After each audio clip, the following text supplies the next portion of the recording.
BCF hậu cùng mi thế u lệ nào tê ho ham giang phát na se lung ki to na hi zing hen chi dang nam dang te la a na lo pi na di o ko tai na tha gao thi in nei pui zing un hallelujah di ke ta la ngai o thong in BCF ho cùng hin sa wa zing zing ta hen ngai nu ta le cham nan vai in hong zing ta hen lung ti to te ling pa ka wa choi zing u te koi di song le Krista ta san cha te zo se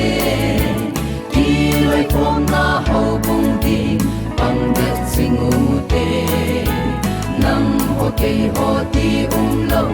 Krista ho bung hi pa kai ding le nam pi khu pi in pang sing hen hallelujah di ke ta la ngai o thong in BCF ho bung hin sal ba sing sing ta hen ngai lu ta le cham nan vai in hong sing ta hen lung ki tu te len pa kai ba choi sing u te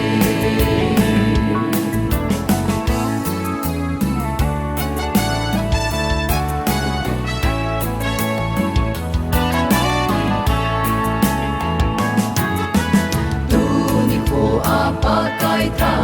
ha ti mu bang mun Krista Jesus a pu do ho bung thing sung a tha ha til bol the na bung ki lang jing hen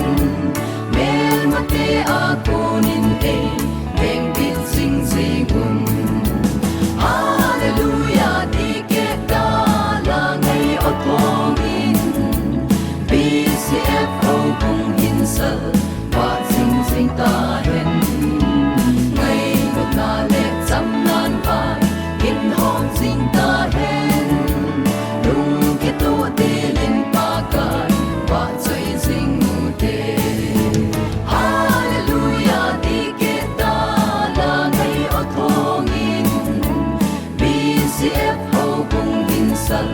wa sing sing ta hen ngai nu na le cham nan vai in hong sing ta hen